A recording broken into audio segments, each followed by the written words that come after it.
Meus irmãos, nós vamos continuar da onde nós paramos, no Salmo de número 119. Nós temos visto inúmeros aspectos aí do que significa ser uma nova criatura, em vários termos paralelos a isso, né? Nós temos visto em todas as nossas exposições aqui, seja aqui eu trago aos irmãos, seja que o George traz, nós temos visto inúmeros aspectos da grandeza desse ser no qual nós fomos transformados.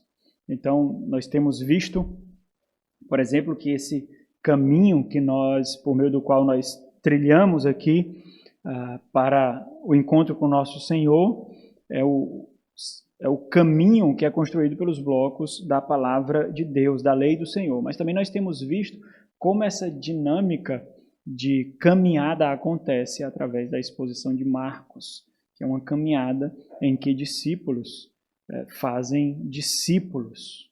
Nós somos discípulos do Senhor Jesus Cristo e à medida que nós crescemos e amadurecemos ou nos parecemos mais com o nosso Cristo, nós ansiamos por tornar outros parecidos com o nosso Senhor.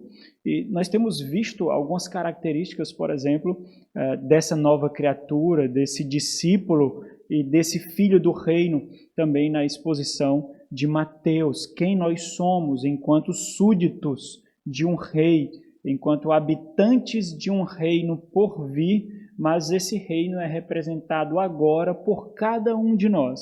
Então, o rei parasitário, o reino parasitário que esse mundo faz parte, ele contempla o reino do Senhor Jesus Cristo olhando para nós, vendo as nossas vidas, conversando conosco, assistindo o nosso testemunho no dia a dia, nos vários aspectos em que o Senhor nos colocou para testemunharmos dele. Nós somos filhos do rei, nós devemos a nossa obediência a esse rei e nós vivemos como súditos desse rei. Então nós temos visto vários aspectos do que significa essa nova criatura. Se nós pararmos para pensar um pouquinho, meus irmãos, a gente vai perceber como é complexo esse ser no qual nós somos transformados. Por isso é exigido tanto de nós, por isso é requerido tanto de nós, não por homens, mas pelo próprio Senhor, pela própria Sagrada Escritura. Nós nos deparamos com um campo minado no qual nós vivemos aqui, nós vivemos no campo minado. Nós encontramos armadilhas externas, nós encontramos armadilhas internas, nós travamos lutas das mais diversas, lutas ocultas e lutas que são expostas para todos verem. E então daí nós ainda temos que enfrentar os dardos inflamáveis do inimigo dos mais diversos aspectos. Então, esse ser no qual nós somos transformados, ele exige de nós um comportamento, uma conduta, uma disposição de coração. A grandeza disso é que esse processo não foi removido de nós por nosso Criador. Nós lutamos para nos parecer, nós brigamos para ser, nós lutamos para inclinar o nosso coração para esse reino, para esse Senhor, para esse Cristo. Mas nós só fazemos isso como uma demonstração de que existe um poder que move as nossas mãos, um poder que conduz os nossos passos, um poder que protege a nossa mente, um poder que protege o nosso coração. Mas não fazer isso, não ter tais disposições, não ter tais condutas, significa que esse poder não opera ao nosso favor, mas silencia diante de nós. E esse silêncio diante de nós é um dos piores atos de juízo do nosso Senhor, porque nós ficamos inertes nesse mundo malvado, nesse mundo perdido, nesse mundo de trevas. Nós ficamos acomodados nesse mundo que morre, nesse mundo que se destrói. Por isso que novas criaturas não podem se sentir confortáveis aqui. Os momentos de paz que nós temos, irmãos, são momentos de glórias ao Senhor, de enaltecimento ao Senhor, porque esse é um mundo que não nos ama. Haja vista aí tendo matado o nosso Senhor Jesus Cristo. E Ele mesmo disse que nós não devemos esperar outra coisa desse mundo a não ser a perseguição, o sofrimento e a morte. Quando nós ficamos acomodados aqui, é porque nós caímos no canto da sereia. Os nossos ouvidos foram capturados, a nossa mente foi conquistada e nós simplesmente somos seduzidos pelas artimanhas e astúcias de Satanás, pelo grande banquete, pelos manjares que esse mundo coloca diante de nós. A palavra de Deus ela tem que fazer uma coisa da qual nós não gostamos muito. Nós não gostamos, nós nos sentimos incomodados, né? Por isso que muitas pessoas, quando se deparam com frontes de batalha que fazem isso conosco, muitas pessoas procuram outros pastores, procuram outras igrejas, segundo o seu prazer, segundo o seu desejo. Mas a palavra de Deus, ela deve nos encurralar na parede e nos deixar completamente indesculpáveis de viver uma vida santa, piedosa, ou pelo menos buscar viver uma vida santa e piedosa com todo vigor, com toda força, com toda energia, entendendo que os inimigos, eles virão dentro de nós e fora de nós, dos mais diversos campos de batalha. Então nós temos visto como nós devemos viver nesse mundo. Nós temos nos preparado e nós temos a oportunidade de colocar em prática, de colocar em execução aquilo que o Senhor nos fala, aquilo que o Senhor nos ensina, a forma como o Senhor molda os nossos pensamentos. Todos os dias nós temos essa oportunidade no nosso lar, com filhos, com cônjuge, com colegas, no trabalho, na escola, diante de um celular, diante do computador, diante de uma televisão, em casa, no descanso. Nós temos inúmeras oportunidades. O conhecimento não é simplesmente para massagear o nosso ego, não é para trazer cócegas à nossa mente. Existe uma finalidade de estarmos aqui. Nós suplicamos ao Senhor que revigore as nossas forças, as nossas energias, para que nós possamos ser luz no mundo de trevas, no mundo de escuridão, porque Ele veio, não foi aqui? Não foi assim que disse Isaías? O mundo jaz em trevas, então veio o menino, por meio do qual traria a luz. E esse menino que cresceu, viveu uma vida perfeita e morreu, nos fez luz para representá-lo. Então nós temos inúmeras oportunidades de vivenciar aquilo que aqui nós aprendemos. Quando nós não conseguimos mudar essa chave em que nós estamos sendo preparados e então nós entramos em execução, quando nós não conseguimos mudar essa chave, nós então recebemos o conhecimento por conhecimento. Isso traz gozo, sem sombra de dúvida. Isso traz munição para a carne, porque nós podemos camuflar a impiedade, camuflar a hipocrisia, a perversidade. Nós conseguimos camuflar de uma forma muito mais sagaz. Mas fazendo isso, meus irmãos, nós caminhamos para a morte, nós caminhamos para a miséria. E um dia, cada palavra que nós ouvimos, cada pregação que foi exposta diante de nós, um dia elas virão contra nós como testemunhas de acusação diante do tribunal do nosso Senhor Jesus Cristo, dizendo: você sabia, você não está alheio a isso.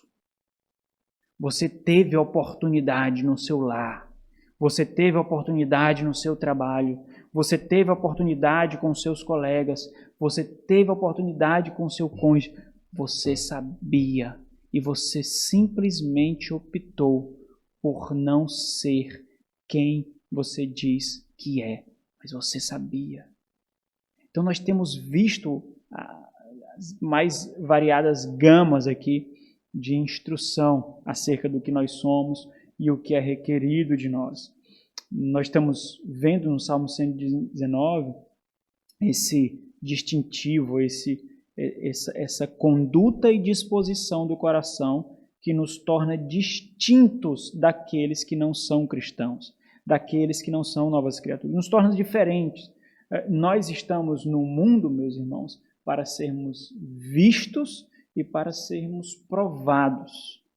Ao sermos provados, irão buscar justamente essas características distintas de nós. E uma delas, muito específica aqui, é que novas criaturas, por receberem um novo coração, por ter em sua mente gravada a lei de Deus, é o que diz Jeremias, então nós a amamos, porque faz parte da mente que nós recebemos. Nós recebemos uma mente, nessa mente já veio nela a lei do Senhor, é intrínseca, é inata a nova criatura que nós somos. Nós a amamos e nós então nos relacionamos com ela. O Salmo número 119, ele mostra como aquele que crê em Deus se relaciona com essa lei. Nós estamos na porção de número 15, são 22 porções, nós estamos na porção de número 15. Essa porção aqui, meus irmãos, cada porção é formada por 8 versículos, cada versículo ele inicia com uma letra do alfabeto hebraico. Isso é uma forma para tornar o salmo mais pedagógico, não simplesmente para recitar, não é para decorar simplesmente, mas para trazer à mente tantas vezes quanto forem necessárias para a instrução do judeu, para a instrução do justo. E essa porção aqui, ela desenvolve aquilo que foi visto na porção anterior, do versículo 105 ao versículo de número 112, de que é ter o caminho iluminado pela palavra de Deus. Esse foi o tema da mensagem. A nova criatura tem o seu caminho iluminado pela palavra de Deus. Então, se esse é o nosso compromisso, se essa é a nossa trajetória de ter o caminho iluminado pela palavra de Deus, então nós vamos ver como isso se desenvolve nesses parágrafos a partir do versículo de número 13. A convicção aqui é de que nós vivemos de um mundo de trevas. Esse é o mundo que nós vivemos, o mundo de trevas, o mundo em escuridão. E nesse mundo, a paz que nós podemos desfrutar não é uma paz sentimental, não é uma paz emocional.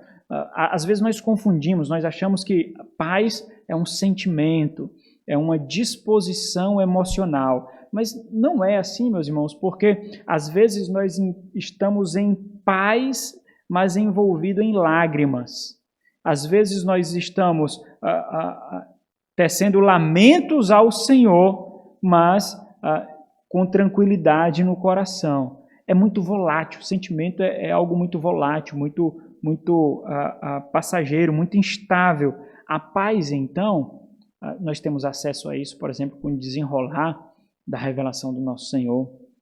Lá quando chega em Isaías, nós somos apresentados a isso, de que a paz é uma pessoa, a paz é o Senhor Jesus Cristo. E nós temos paz por tê-lo. Então, dessa forma, a palavra de Deus nos mostra Cristo num mundo mau e perverso que tenta constantemente escondê-lo de nós. Se a paz fosse apenas um sentimento, o mundo nos conquistaria a todo instante. A todo instante nós somos açoitados por acontecimento que tira essa paz de nós. Mas Satanás sabe quem é a nossa paz. Esse mundo perverso sabe quem é a nossa paz. Você mesmo, a sua carne, sabe quem é a sua paz. Por isso, essa tríade infernal tentará esconder essa paz de nós, justamente nos momentos que nós precisamos mais dela. Por quê? Porque assim ela nos derriba com muita facilidade, assim ela nos mata. Então, partindo do princípio de todo o Salmo de número 119, de que a fé e a esperança elas podem brotar em meio a espinhos, é isso que nós temos visto. O salmista aqui, ele não está, por exemplo, no momento em que ele desfruta de salvação, de conforto, de tranquilidade. Na verdade, ele está enfrentando perseguição, calúnia, difamação. Ele está caminhando num no seu vale da sombra da morte. Então, diante desse entendimento maior do Salmo de número 119, nós percebemos que é possível brotar paz em meio a espinhos. É isso que está acontecendo aqui com o salmista. E aí, diante disso, então, nós fazemos a pergunta recorrente. O que essa porção de 8 versículos tem a nos ensinar sobre o relacionamento da nova criatura com a lei de Deus? E esse é o tema da nossa mensagem. A nova criatura, ela faz guerra para manter viva a sua esperança. A nossa vida é uma vida de guerra. Nós temos que ter isso muito claro na nossa mente. E nós, então, guerreamos para que não matem aquilo que estão constantemente querendo matar. Nós já refletimos no Salmo 119 sobre essa dinâmica entre sofrimento, fé e esperança. Sobre o fato de nós sermos constantemente açoitados por esse mundo com a finalidade de nos fazer depositar a nossa esperança em algo mais fraco, em algo mais perecível. Quantas vezes nós, quando estivemos ou estamos no momento de fragilidade, nós buscamos consolo em outra coisa? Alguns buscam em comida, alguns buscam viagens, alguns buscam comprar, alguns buscam trabalhar, alguns buscam os mais variados tipos de substitutos para a paz, para o conforto e para o contentamento. Então, essa é uma artimanha muito sutil. Por quê? Porque quando nós fazemos tais coisas, é evidente que nós nos sentimos bem. Se nós não nos sentíssemos bem, ela não tinha poder sobre nós.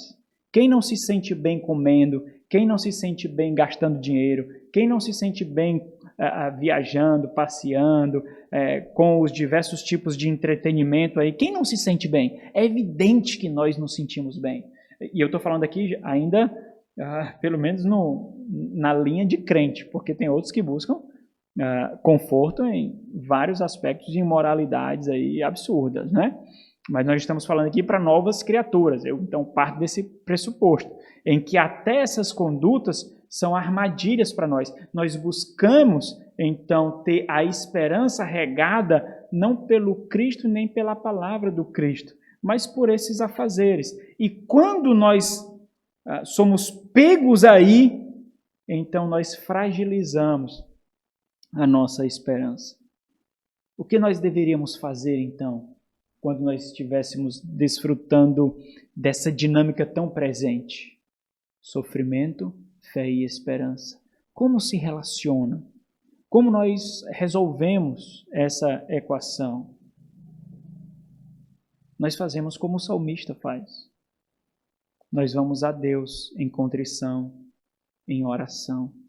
Nós buscamos ao Senhor. Nós vamos ao quarto de guerra. Nós nos prostramos diante da cruz. Nós nos calamos diante do Senhor e das adversidades por não termos as respostas, por não sabermos o que falar. Nós buscamos do alto sabedoria. E para tudo isso a oração está regando cada um desses pontos. A oração é a atmosfera e o fundamento. Cada um desses pontos. Então nós fazemos isso. Porque quando nós nos destoamos disso, nós abrimos uma brecha. E nós não sabemos o que pode acontecer. Nós não sabemos quais os efeitos colaterais de abrir essa brecha. Nós não sabemos quantos serão atingidos e quem será atingido. Nós não sabemos. Então nós nos calamos e vamos ao Senhor. É assim que nós fazemos. É tanto que, em meio a tantas injúrias aqui, o que é que o salmista fez? Ele orou a Deus, que é uma oração, meus irmãos. Ele não está num púlpito, não, falando para os outros. Ele está orando ao Senhor. Então ele ministra o seu coração, ele forma a sua mente, ele exorta a sua impiedade, ele exorta a si mesmo. Ele eleva a sua voz extremamente emotiva ao Senhor de toda a criação. Quando nós refletimos, foi na porção de número 11, sobre a esperança, o tema foi o seguinte: a esperança da nova criatura está firmada na palavra do Senhor. Versículo 81 a 88. Nós vimos 3 pontos. Primeiro ponto, uma realidade presente. Qual é a realidade presente na nova criatura? A realidade atual é a experiência de morte. Aqui nós sempre teremos intercalados momentos de paz e de conforto e momentos de angústia e de sofrimento. Muitas vezes momentos de paz serão dado fim com a chegada de um momento de sofrimento e de agonia. Essa é a experiência que nós temos no tempo presente. Se nós temos essa experiência no tempo presente, nós temos um apelo constante. É aquilo que a criação faz. Paulo, Romanos capítulo 8 diz isso. A criação geme aguardando o dia da redenção. Cada gemido da criação é um brado de acusação contra nós. Fomos nós que trouxemos o pecado ao mundo e por isso a criação geme, chora e sofre. Se a criação faz isso, completamente irracional, quanto mais nós que compreendemos a realidade que nós vivemos. Qual é o nosso apelo constante? Alívio aos justos e punição aos perversos. E por fim, nós vimos que diante de nós existe uma certeza imutável, a preservação pactual. Por isso, então, o fato de que a nossa esperança não depende de nós, não depende da nossa conduta, mas depende unicamente de Deus. É por isso que Ele é fiel. É por isso que, embora alguns compreendam de forma muito distorcida o fato de Deus ser fiel, colocando de tal forma que Deus nos dará aquilo que Ele prometeu, e muitas vezes a promessa ou é uma sessão acadêmica, profissional, ou são bens materiais, não capta a beleza e a grandeza do fato de Deus ser fiel. Porque tudo isso passa, tudo isso é perecível, tudo isso nos faz sentirmos mais confortáveis por sermos habitantes desse mundo. Mas isso é pequeno demais e nós não nos contentamos com isso. Deus é fiel e por Ele ser fiel, Ele irá consumar a promessa que Ele fez a mim por meio do meu pai na fé, Abraão. Ele me salvará. Nós cantamos aqui, não foi? Ele nos salvará. Ele erguerá a mão para nós quando estivermos no mais profundo do abismo, prestes a experimentar a morte, mas não experimentaremos. Ele nos salvará. Ele colocará as suas mãos a nosso favor para nos ajudar. Por quê? Nós podemos descansar nisso, porque foi Ele que disse que assim faria. Então, diante disso, meus irmãos, qual é a conclusão natural que nós temos? E isso foi inúmeras vezes ressaltado aqui pelo próprio salmista, né? Necessariamente, nós travaremos uma guerra para que essa esperança não seja morta. Nesse salmo mesmo, nós já vimos inúmeras vezes o salmista denunciando seus agressores, denunciando os perversos, denunciando os malfeitores. Aqui também ele faz isso inúmeras vezes. O que foi que Satanás tentou provar para Deus por meio da vida de Jó? Que existe uma esperança naquele que crê em Deus que pode ser retirada. A história se concluiu e foi visto que isso é uma falácia. O Senhor preservará os seus. Agora existem dois campos, onde nós travamos essa batalha. Uma guerra interior, versículo 13 ao versículo 14. Uma guerra exterior, no versículo 15. Durante essa guerra existe um apelo, 115, né? Um apelo que ecoa, constantemente. Qual é esse apelo que ecoa constantemente? Porque isso demonstra onde está a nossa dependência. Qual é esse apelo que ecoa? Um apelo pela segurança da nossa esperança. Nós estamos lutando para manter essa esperança viva. Esse apelo que ecoa do versículo 116 ao versículo 117 é a porção principal dessa parte do Salmo aqui. O foco do salmista nesses 8 versículos é o versículo 116 e o versículo 117. Está mostrando a finalidade de tudo isso. Mas talvez o que nós deveríamos prestar mais atenção aqui para o propósito da nossa reflexão são os versículos 118 ao versículo 120, porque é uma reflexão, é como se fosse o resultado da sua guerra, do seu labor, da sua luta. É a conclusão que ele chega, é o resultado de pensar assim como ele pensa, de travar a luta que ele trava agora. Então vamos ver o primeiro ponto aqui.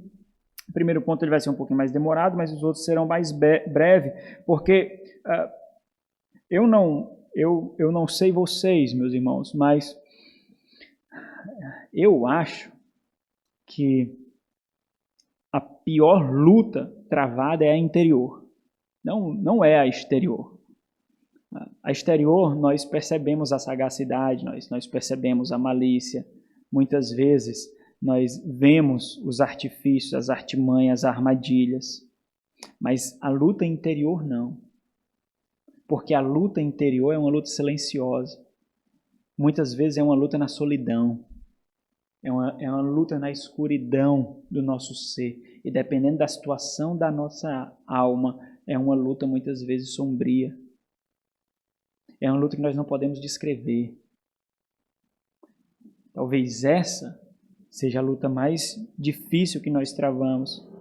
Porque embora nós vençamos algumas guerras externas, sempre existirá uma guerra interior. O primeiro versículo aqui, versículo 113, ele dá o tom de todo esse bloco, até o versículo 120. Ele não está fazendo aqui uma simples descrição, né? Vamos ler aqui o versículo 113. Vamos dizer aqui, aborreço a duplicidade, parece que ele está fazendo uma descrição, uma confissão de algo. Aborreço a duplicidade, porém amo a tua lei. Tu és o meu refúgio e o meu escudo, na tua palavra eu espero. Então, apesar de ser uma confissão, essa não é uma simples confissão. Nós percebemos isso quando nós colocamos, por exemplo, esse salmo, esse versículo, diante de todo o Salmo 119. Isso não é fácil de fazer, né? Talvez seja mais fácil para mim, porque eu estudo para pregar. Mas quando nós pegamos, por exemplo, uma porção dessa e colocamos dentro de um contexto maior do qual ele faz parte, nós percebemos as implicações e a grandeza disso. Nós percebemos, por exemplo, o significado das palavras. Existem nuances de palavras que nós não percebemos lendo somente aquele versículo, somente aquele contextozinho imediato. Então, nós precisamos perceber por que ele confessa a Deus que aborrece a duplicidade. Se ele já disse que Deus conhece o seu coração e que ele pratica a justiça, então Deus sabe disso. Por que então ele eleva a sua voz a Deus e diz ao Senhor que aborrece a perversidade e ama a lei do Senhor? Se ele mesmo já disse isso várias vezes e ele está dizendo para quem conhece o seu coração, por que então ele faz isso? Quando nós fazemos essas perguntas, nós refletimos um pouco mais. Lembra lá do judeu daquele tempo. Qual era a reflexão do judeu daquele tempo? Volte seus olhos lá para o Salmo 1. Salmo 1, Salmo 2, esses dois salmos, eles formam a base para compreender todo o saltério, certo? Salmo 1, Salmo 2, eles estão... A organização do saltério é uma organização canônica, inspirada, não foi aleatória. Vou botar o versículo 1 aqui. Não, esse versículo 1, esse Salmo 2 vai ser o Salmo 4. Não, depois eu vou voltar. Não é aleatória. A forma como os salmos estão organizados foi inspirado também pelo nosso Senhor, Deus. Então, o Salmo 1 e o Salmo 2, eles formam como se fosse o prefácio, como se fosse a introdução, dando para nós os óculos por meio dos quais nós vamos ler todo o saltério. Isso, em várias medidas, servem para nós também. Eles não tinham a revelação que nós temos. Nós temos mais luz do que eles. Então, qual era a mente do povo judeu daquele tempo? A mente era o seguinte, pensava assim: aquele em quem não são encontradas características de um ímpio é um bem-aventurado. Lembra do Salmo 1? Aquele que não anda, aquele que não se assenta, aquele que não vive na roda dos escarnecedores, né? Então, aquele em quem não é encontrado, não são encontradas características de um ímpio, esse é bem-aventurado. Então, ele olha para a conduta dele, ele olha para a disposição dele. Contudo, essas características, elas não podem ser encontradas nele, por quê? Porque ele, enquanto nova criatura, não tem prazer nessas características. Tem prazer em quê? Na lei do Senhor. Então, olha, não é um raciocínio pragmático. Eu não vou fazer isso, porque se eu fazer isso eu morro. Não é. Ele não vive de tal forma porque ele não sente prazer em viver assim. O prazer dele está onde? Na lei do Senhor. Por isso, ele estará seguro. Não é isso? Ele é como uma árvore plantada, preenchida com todos os seus nutrientes e próspera. Então, a mente do judeu raciocinava dessa forma. No Salmo 119, por exemplo, o salmista demonstra a sua luta por experiência de não ver essa conta fechando. Não está batendo. Se eu amo a Deus, se eu vivo para o Senhor, como então eu estou experimentando tudo isso? Olha o versículo 69 desse mesmo salmo. Salmo 119, versículo 69. Olha, eu separei 3 versículos aqui para a gente perceber um pouco dessa luta interior. Eu estou apontando para vocês uma luta interior, certo? Não é uma luta exterior. Tudo isso daqui tem a ver com a luta interior. Ele está revelando o seu coração para Deus por não compreender, ele não consegue discernir, ele não consegue ler a situação que ele está vivendo. E os irmãos vão perceber que por que eu digo que a luta interior é a pior? Porque muitas vezes é uma luta na qual só nós travamos, meus irmãos. Evidentemente que eu não estou colocando Deus aqui, é claro, porque muitas vezes, quando nós travamos essa luta, nem Deus nós colocamos no meio, nós tiramos Deus. E muitas vezes nós tiramos Deus tirando os agentes que Ele colocou para nos ajudar, a comunidade que Ele colocou para nos ajudar. Nós travamos muitas vezes sozinho essa luta. Então, existe uma luta interior nessa briga por manter viva a esperança. E nós não percebemos isso. Nós não percebemos. Estão querendo minar em minha fé. Estão querendo minar em minha esperança. Nós não percebemos isso. Nós olhamos com olhos simplesmente carnais e não espirituais. Salmo 119, versículo 69, ele diz assim, ó, os soberbos têm forjado mentiras contra mim. A segunda parte do versículo é para fazer um tipo de antítese, ou contrapor a primeira parte. Só que os irmãos vão perceber que não faz sentido a segunda parte, se nós não compreendermos. Quando ele diz, ó, os soberbos têm forjado mentiras contra mim. Não obstante, contudo, independente disso, eu guardo de todo o coração os teus preceitos. Então, a segunda parte do versículo mostra qual é a intenção dos soberbos forjarem mentira contra ele. A intenção é justamente minar nele a obediência, minar nele a fé, minar nele a devoção. Essa é a intenção. A difamação não é sem propósito. A injúria não é sem propósito. Esses homens podem não perceber, mas eles são agentes de Satanás.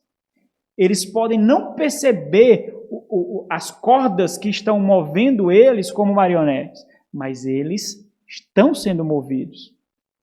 Então, essa aqui é uma luta interior. Eles fazem isso, mas eu continuo colocando o meu coração nos teus preceitos, na tua lei. Olha o versículo 84. Versículo 84 ele diz, quantos vêm a ser os dias do teu servo? Aqui ele está questionando assim, quanto tempo mais eu terei que aguentar? Quanto tempo mais eu terei que suportar isso, Senhor? Quando me farás justiça contra os que me perseguem, eu que sou justo, eu que amo o Senhor, eu que sou devoto ao Senhor. Olha o versículo 86. São verdadeiros todos os teus mandamentos. Quando ele diz são verdadeiros todos os teus mandamentos, não tenham dúvida o que ele está trazendo à mente. Ele está trazendo à mente palavras de esperança. Ele está trazendo à mente promessas. Lembra lá que mandamentos aqui é uma palavra que faz paralelo com juízo, com preceito, com decreto, com promessa. Não lembra só dos 10 mandamentos. Não lembra mandamento como uma lei. É a palavra do Senhor. Então, ele tá trazendo à mente essas palavras para ensinar o seu coração. São verdadeiros todos os teus mandamentos. Eles me perseguem injustamente. Então, ele clama, ajuda-me. Então, tudo isso, meus irmãos, destaca uma realidade constante na nova criatura. Apesar de nós sermos apresentados as palavras do salmista aqui, nós temos que compreender que ele faz isso diante do Senhor. O salmista não está falando para a gente ouvir. O salmista aqui não está preocupado com a sua audiência. Lembra lá como foi que o Senhor Deus, por meio do seu Santo Espírito, inspirou as suas palavras nos homens. Ele não colocou os homens em transe para que os homens pudessem viver de tal forma que aqueles comportamentos fossem vivenciados, aquelas situações acontecessem e então eles escrevessem. Não. Deus é o Senhor que move o mundo. Deus é o Senhor de toda a criação que controla da onde vai uma partícula de poeira, da onde vem e para onde vai. Deus organizou esse mundo como o grande cenário da revelação. Deus preparou e determinou as situações para que o propósito dele fosse cumprido. Então, o salmista aqui, quando ele está diante de Deus, orando a Deus, ao mesmo tempo, o Senhor Deus tem eu e você em mente, nesse exato dia, lendo e refletindo sobre essas sagradas escrituras, sobre essas orientações. Mas o ponto aqui importante é o seguinte, ele está fazendo isso diante de Deus. Ele está clamando a Deus. Ele está mostrando a Deus realidades do seu coração. E aqui é uma guerra interior que está sendo travada e é travada em toda nova criatura. Toda nova criatura. Por isso, o versículo 113, pode voltar para lá, ele diz, aborreço a duplicidade. Eu já falei para você que existe uma característica na língua hebraica, em que quando uma palavra sai da ordem natural e é colocada em primeiro lugar, ela recebe ênfase. Assim acontece com essa palavra duplicidade, ela vem antes do termo aborreço aqui.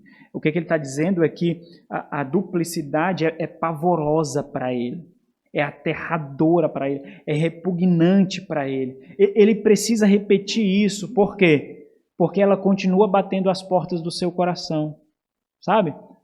Água mole e pedra dura, tanto bate até que fura. Se ele está recebendo ataque, mais ataque dos seus inimigos, se ele está experimentando armadilhas, mentiras e mentiras, difamações e difamações, ele precisa usar o mesmo artifício para trazer luz a seu coração, trazer luz e não parar de orar, e não parar de ler as Sagradas Escrituras, e não se isolar, e não buscar ajuda. Ele entende o que tem que fazer. Então, quando diz, aborreço a duplicidade, porém amo a tua lei, ele está fazendo o contraste da lei de Deus com a duplicidade. O que é duplicidade aqui? E aqui, evidentemente, existe um contraste aqui entre aquilo que é duvidoso e aquilo que é fiel. Né? Eu aborreço aquilo que é duvidoso, mas eu amo aquilo que é fiel. Está fazendo um contraste daquilo que é dúplice e daquilo que é fiel. Essa palavra aparece só uma vez no Antigo Testamento todo e ela tem várias nuances. Tudo realça o mesmo aspecto. Por exemplo, o que é que ele aborrece? O que é que a nova criatura aborrece? A inconstância, a lealdade dividida. Nós vemos isso em Mateus capítulo 6, não é? A lealdade dividida. Tem Bíblias que traduzem como, e aí é interessante essa tradução, traduz como vãos pensamentos. Parecido como João Calvino traduz. João Calvino traduz como pensamentos tortuosos. Olha como é interessante. Por que são pensamentos tortuosos? Porque são pensamentos que trazem dubiedade ao nosso coração, à nossa mente. Quantas vezes, meus irmãos, quantas vezes nós, nas nossas reflexões diante de alguma dificuldade, nós tornamos a situação pior do que de fato era? Quantas vezes isso aconteceu? Quantas vezes nós colocamos palavras na boca dos outros na nossa mente? Quantas vezes nós somos torturados por nossa própria mente, por nosso próprio coração? Quantas vezes isso acontece? Quantas vezes nós tornamos situações simples em tempestades aterradoras? Quantas vezes isso acontece? Inúmeras vezes. Olha onde estão as piores armadilhas. Não estão fora de nós, não. Aqui, ó. As piores armadilhas estão aqui. Por isso que nós não devemos nos preocupar tão somente, profundamente com o exterior. Porque senão nós seremos pegos aqui, ó. Nós vacilaremos aqui. Nós cairemos no coração. Quando nós aplicamos essa palavra a pessoas, que ele vai fazer mais na frente, são as pessoas vacilantes, são as pessoas instáveis, são as pessoas cujo coração e a mente são divididos. E o termo aqui, meus irmãos, ele traz ele tenta qualificar aqueles que não têm controle sobre sua fé, aqueles que não têm controle naquilo que crê. Olha como é interessante. Porque essa é uma das características que ele vai aplicar aos malfeitores. Esses são como uma pena que é levada pelo vento. Aquilo, naquele momento que lhe traz mais segurança, nisso ele sente conforto, nisso ele sente tranquilidade. Por que isso é perigoso? Porque existe uma dinâmica na luta, na guerra. Existe uma dinâmica na guerra. Qual é a dinâmica da guerra espiritual? Tempo e tempestade. Existem esses dois ingredientes na guerra espiritual, tempo e tempestade.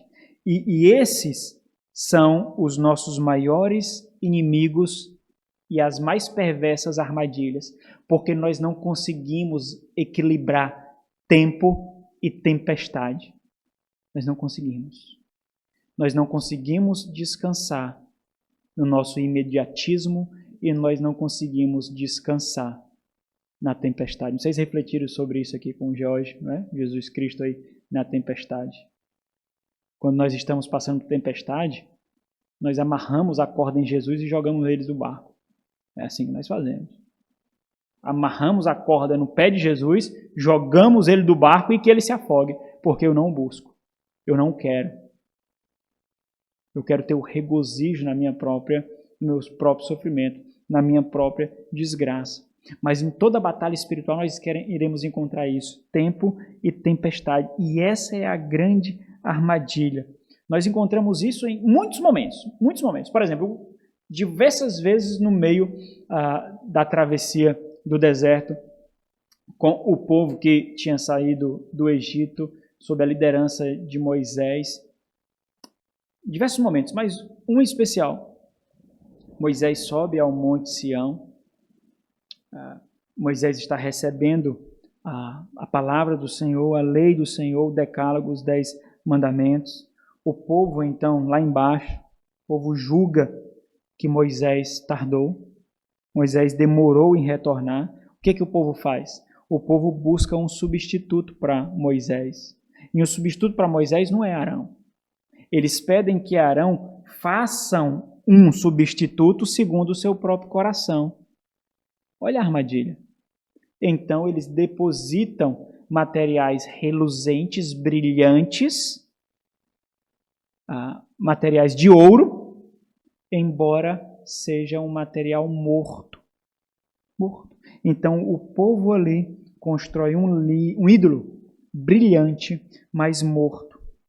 Moisés desce do monte, obedecendo a ordem de Deus, e o povo é pego em idolatria imoral. O que foi isso daqui, meus irmãos? O tempo mais a tempestade expôs a fragilidade da fé daquele povo. E é aí que nós vacilamos. Por isso que esse termo aqui, duplicidade, ela realça hipocrisia, falsidade, marcas de falta de lealdade. Agora, qual é o grande ponto aqui? Porque nós estamos demorando tanto nesse versículo. Porque se eu odeio alguém, eu preciso saber por que eu odeio. Se eu reprovo alguém, eu preciso saber por que eu reprovo. Por isso que o salmista aqui, ele está mostrando essa relação da nova criatura, essa relação de amor e ódio. A nova criatura vive uma vida de amor e ódio. Tem aquilo e aqueles que nós odiamos e tem aquele que nós amamos. É essa a dinâmica da fé. Então, o salmista aqui, ele confessa a sua repulsa, o seu ódio a quê? Aquilo que caracteriza as pessoas contra quem ele travará uma batalha. Essa é a nossa vida. Nós travamos uma batalha contra o mal. Qual é o ponto aqui? Ele precisa compreender porque os seus oponentes, ele precisa compreender a situação porque os seus oponentes são agentes de Satanás, agentes desse mundo mal, por isso eles são inaceitáveis. Esse é o ponto. Por que eu os odeio? Por que eles são malfeitores? Porque eles têm aquilo que eu reprovo, que é uma mente dúbia, sagaz, instável, hipócrita. Aborreço a duplicidade, porém amo a tua lei, diz o salmista. No versículo 13 é importante entender que ele não aplicou ainda os malfeitores, certo? Ele está descrevendo aquilo que caracteriza os malfeitores, mas ele não aplicou ainda. Por que ele pensa nisso? Porque ele tem que reprovar isso no seu coração também. Porque isso é uma característica deles, dos malfeitores, e não na nova criatura. E o salmista, então, ele faz isso. Ele alimenta a sua fé com a única esperança, que é a lei de Deus, a palavra do Senhor, e ao mesmo tempo ele responde à pergunta no versículo 114, por que ele ama essa lei? E aí ele mostra essa dinâmica entre amor e ódio. Versículo 114 ele diz, tu és o meu refúgio. Olha as figuras de linguagem que ele utiliza aqui, metáforas, para descrever a situação que ele está vivendo ou como ele vê Deus. Por exemplo, quando ele diz, tu és o meu refúgio, o meu escudo. Nitidamente, a gente percebe que no seu íntimo ele está vendo uma batalha. É o meu refúgio, é o meu esconderijo, é o meu castelo forte e é o meu escudo. Mas como essa dinâmica de se esconder em Deus e buscar proteção em Deus, Deus desce para protegê-lo fisicamente? Não. Quem é o refúgio e quem é o escudo? É a palavra. É a promessa na palavra. É a fidelidade da palavra. Na tua palavra eu espero, não pelo que eu vejo, não pelo o que a minha mente muitas vezes tortuosa me ensina, mas na tua palavra. Por isso que é uma armadilha tão sagaz, tão sutil, meus irmãos. Nós somos tremendamente vacilantes aqui. Não importa quantas vezes nós camuflemos, não importa o quanto nós desprezemos, se nós não nos atentarmos da dinâmica da fé nessa vida de turbulência, nós perecemos. Tempo e tempestade. É isso que nós devemos equilibrar, saber como lidar. Qual é a nossa postura, então? Porque não adianta o quanto você tente escrever, eu não vou conseguir entender o seu coração. Muitas vezes o seu cônjuge não vai entender o seu coração. As pessoas que estão próximas de você não vão entender, às vezes porque nem você mesmo entende como você consegue processar tanta equação com tanta ponta solta na cabeça. O que é que nós fazemos, então? Nós vamos àquele que entende, aquele que teceu o nosso coração. Cada partícula do nosso coração, cada célula do nosso coração foi tecida por suas formosas mãos. Nós vamos a Ele. A solução é Ele que dá. Ele que controla o tempo. Ele que apazigua a tempestade. É Ele que dá a solução. Nós nos aquietamos aqui, porque se nós não nos aquietarmos aqui, nós perdemos a guerra exterior. A guerra exterior é perdida. Nós caímos na guerra exterior. Nós precisamos ganhar uma aqui. Quando nós ganhamos uma aqui, nós então partimos para o exterior. Se nós estivermos fragilizados aqui, nós seremos derrotados na exterior. É por isso que toda queda acontece aqui primeiro. Não foi o que o Senhor Jesus disse? No coração. De onde procede? É do coração. Primeiro a queda acontece aqui. A derrota acontece aqui, para depois ser efetivada. Robert Murray McCheyne, um ministro escocês do século XIX, ele disse o seguinte: nunca pode haver paz no íntimo de um crente. Há paz com Deus, sim, mas guerra constante contra o pecado. Guerra não é ausência de paz e vice-versa. Nós vivemos a paz que há em Cristo, mas em constante guerra. E essa primeira guerra, a guerra interior, é a guerra que nós podemos camuflar. Como você está hoje? Estou bem, muito bem. Não está. Muitas vezes não está. Destruído, acabado. Acabou de lutar contra um pecado. Acabou de cair em pornografia. Acabou de roubar, acabou de mentir, acabou de defraudar. Tá. O que isso significa? Você está em guerra. Guerra. Existe uma guerra exterior também, versículo 15. Sem dúvida, meus irmãos, a mais terrível, como eu fiz referência, é a interior. Muitas vezes nós lutamos lutas sangrentas e sozinhos, mas nós precisamos nos preparar vencendo essa guerra interior para travarmos essa guerra exterior. Essa guerra exterior que nós travamos é uma luta para não separação, para não segregação do povo de Deus, ao mesmo tempo que nós nos separamos daqueles que não fazem parte do povo de Deus. Como nós nos separamos? Nós nos separamos sem isolamento.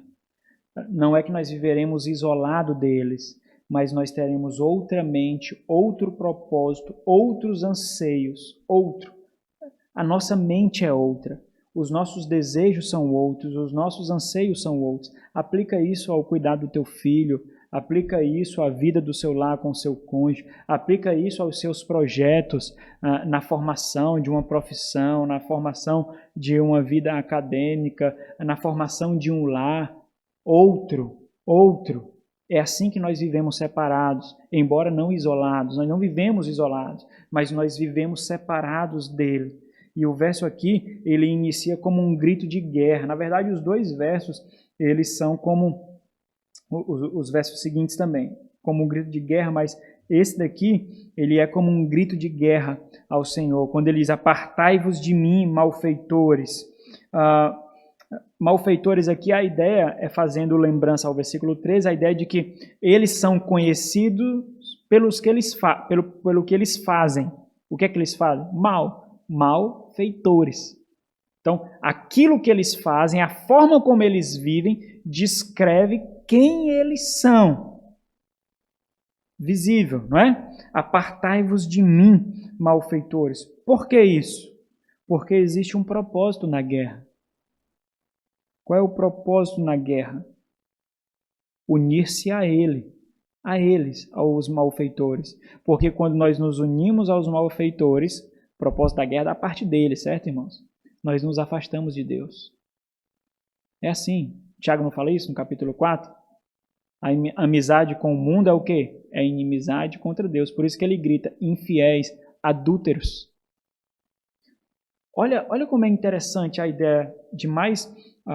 esse versículo, ele só está colocado por mim aqui como uma guerra exterior para a gente entender essa dinâmica que é travada com esses oponentes. Mas ele está falando isso daqui para os malfeitores ou para Deus? Para Deus, não é? Ele não está falando para os malfeitores. Ele não está proferindo esse grito para os malfeitores. Ele está orando. Ele está falando para Deus. Então isso aqui podia muito bem ser encaixado numa guerra interior. Mas o meu ponto aqui é que essa guerra interior deve mover o meu coração para uma disposição de vida. A minha disposição de vida é me afastar daqueles que não me aproximam de Jesus. Então, como é que, por exemplo, eu sei que eu tenho que me casar com fulano de tal? Se aquela pessoa me aproxima de Cristo, é com ela que eu devo me casar. É com ele que eu devo me casar.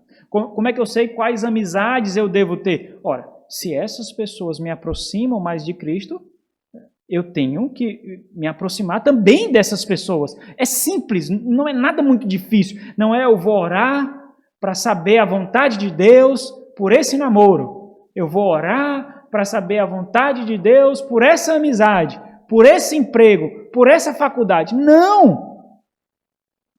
Você não precisa esperar vir uma certeza subjetiva, algo falou ao seu coração, você teve um sonho, você sabe o que tem que fazer. É evidente que você tem que orar em tudo, né? Mas não como algo místico. Então sonharei. Então virá alguém me dizer, olha quantos estão caindo nisso, meus irmãos. Os irmãos não têm ideia, o meio que a gente vive é um meio que se a gente não prestar atenção, nos aliena.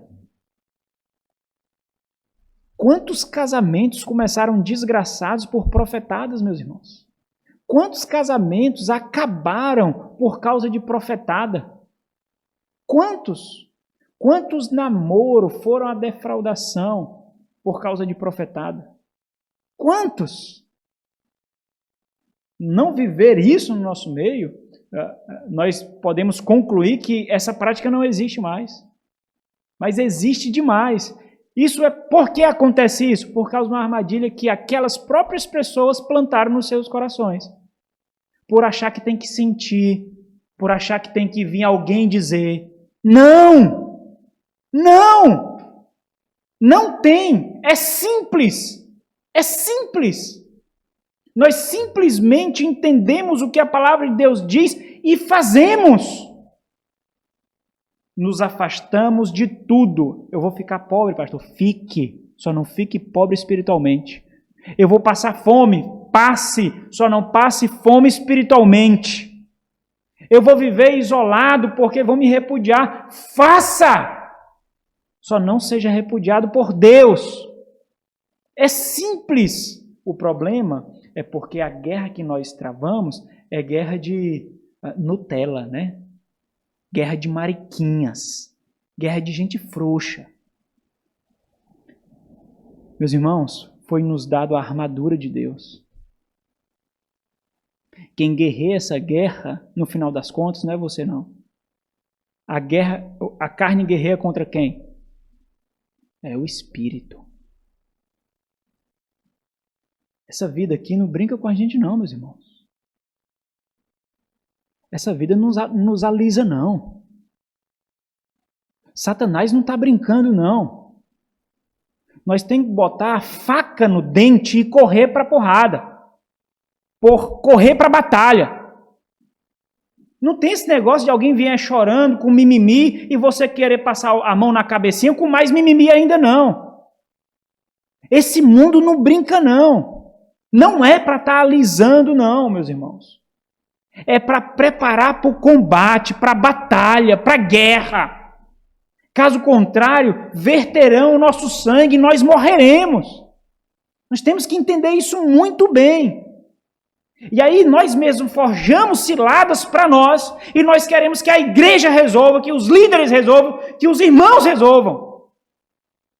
Mas foi você que vacilou. Foi você que errou. E não foi por ignorância. Não foi. Porque não deixou uma amizade, porque não deixou um emprego, porque não deixou um curso, porque não deixou um comportamento. Aí cai. E cai. E nós já refletimos sobre isso. Nunca nós caímos sozinhos. Nunca. Sempre nós levamos outros conosco. Sempre. E não importa se você é casado, não importa se você tem filhos, sempre nós levamos. Sempre nós atingimos alguém. Nós vivemos num corpo. É um corpo aqui. Sempre. Qual é a disposição dessa guerra interior que flui para exterior? Versículo 115. Apartai-vos de mim, malfeitores. Por que é bom eu qualificar que eles são conhecidos por aquilo que eles fazem? Porque ele discerne contra quem ele deve guerrear e de quem ele deve se afastar. Ele está vendo isso. Essa dinâmica de intenção de desejo, ela é expressa em duas palavras aqui. Apartai-vos e quero guardar. Esses dois termos, quero guardar, é só um. É guardar, é só um.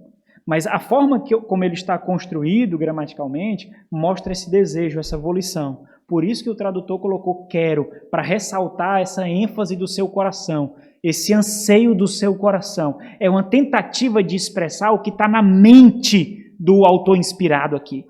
Então ele colocou quero guardar. O meu mais profundo anseio. Por que eu me afasto deles? Porque eu não me importo se ele vai ficar com raiva de mim, se ele vai ficar triste, se eu vou dar um mau testemunho, se vai falar que eu sou alienado. Não importa isso. Eu anseio por outra coisa. Eu quero outra coisa. Guardar os mandamentos do meu Deus. Eu sei que com ele eu não vou guardar. Eu sei que fazendo isso eu não vou guardar. Eu sei disso. Mas é isso que eu quero. Então assim eu faço. É como se ele estivesse dizendo assim, ó, não posso sucumbir. Eu anseio por guardar, eu anseio por os observar. E a ênfase aqui é quando ele usa esse pronome possessivo, do meu Deus. Bom, isso daqui não está no texto, mas todo malfeitor tem um Deus também. Todo mundo tem um Deus, seja crente ou não. Por que ele ressalta essa ideia de posse aqui, de quem é Deus? Por que ele não diz do Senhor? Como ele fala diversas outras vezes os mandamentos do Senhor, a palavra do Senhor. Por que diz os mandamentos do meu Deus? Existe uma ideia de propriedade aqui, presente. Então, vamos encaixar aqui algumas aplicações aqui. Talvez seja difícil a gente alcançar o que o texto está expressando aqui, mas tenta pensar o seguinte, tenta imaginar, porque você pode achar que é fácil isso, mas tenta imaginar que os malfeitores descritos aqui não são pessoas imorais, não são aparentemente imorais, não são pessoas aparentemente repugnantes, não são pessoas com quem você sequer consegue se aproximar. Não consigo, aquela pessoa só fala palavrão, não se veste adequadamente. Imagine que não são pessoas assim. Imagine que são pessoas com quem, de alguma medida, tem poder ou influência sobre você. Imagine que é um patrão, um colega de trabalho, um namorado, um parente. Imagina.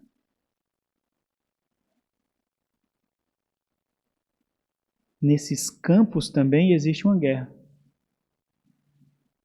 Por isso o verso 115 aqui, ele é colocado como um lamento. Interessante, né? Essa estrutura do verso 115 é um lamento a Deus. Que ressalta a dureza dessa disposição que ele deve ter. E aí nós chegamos ao apelo principal. Por quê? Porque, embora nós façamos tudo isso, a segurança da nossa esperança só depende de Cristo ou de Deus. É quando ele usa um jogo de palavras, ampara-me e sustenta-me. São palavras, embora diferentes, mas na língua hebraica tem uma sonoridade parecida. Então, eles têm muito esse jogo de palavras. Quando ele diz ampara-me segundo a tua promessa para que eu viva. Não permitas que a minha esperança me envergonhe. Né? Ele está dizendo, ele está apontando para a fidelidade da palavra de Deus. Né? Sustenta-me, a ideia aqui ampara-me de preservação, sustenta-me a ideia de fortalecimento e serei salvo. E sempre atentarei para os teus decretos. Thomas Brooks, um puritano, ele diz o seguinte: a esperança consegue ver o céu através das mais densas nuvens. Bonito isso, né? A esperança consegue ver o céu através das mais densas nuvens. Lembra lá, já foi exposto aqui, Filipenses. Acho que lá, não lembro qual é o texto, Paulo diz: a minha ardente expectativa e esperança. Qual é o texto? Filipenses 1, 21, sei lá. Ou 2:11, né? A minha ardente expectativa e esperança. Aquele termo, meu irmão, dá uma ideia de alguém, ardente expectativa, de alguém que se colocou de ponta de pé para ver sobre a cabeça da multidão. Ele está olhando além. Ele está olhando sobre todos, sobre todos. Ele está vendo somente aquele que tem olhos espirituais conseguem ver. A minha ardente expectativa e esperança. Por quê? Porque ele vê de entre as nuvens, por entre a multidão. Ele enxerga lá. E o ponto principal aqui que eu queria ressaltar para vocês, embora no final, é essa reflexão que ele faz. Então, entenda que toda essa disposição dele, toda luta dele aqui é ancorada também numa reflexão. É como se fosse o resultado dessa luta interior que ele travou. Quando ele diz assim, o que acontece aqui, né? Os ímpios, eles vivem uma miragem. O pequeno gozo presente dos ímpios não apaga a realidade de perdição eterna por viverem longe de Deus. É isso que nós devemos perceber. Às vezes nós enaltecemos o glamour de atores, de personalidades, de riquezas, de vaidades, mas os nossos olhos vêm além disso, muito além disso. E isso é apenas uma miragem que nubla a perdição que aguarda por eles, o juízo de Deus que os aguarda. Qual é a disposição de Deus para os ímpios? Para aqueles que fazem o mal? Desprezas os que se desviam dos teus decretos. Quem despreza? Deus. Desprezas os que se desviam dos teus decretos. Embora eles vivam um engano, meus irmãos, pensem que lucram, na verdade eles estão morrendo. Por quê? Porque essa armadilha da qual nós devemos nos guardar, eles mesmos caem. E aí ele usa um termo aqui para falsidade que faz relação à duplicidade do versículo 13. Se ali é uma armadilha para nós e nós não caímos porque discernimos, os ímpios não discernem e caem. Quando ele diz aqui, a segunda parte, porque falsidade, que é ligada à duplicidade, é a astúcia deles. Olha como é interessante. A astúcia que eles usam com sagacidade para infligir o mal se torna astúcia contra eles mesmos. Por isso que esse termo aqui poderia ser compreendido como engano ou armadilha. Eles tentam infringir a outros, mas aquilo que eles infringem a outros se torna armadilha para eles mesmos. Olha como é interessante.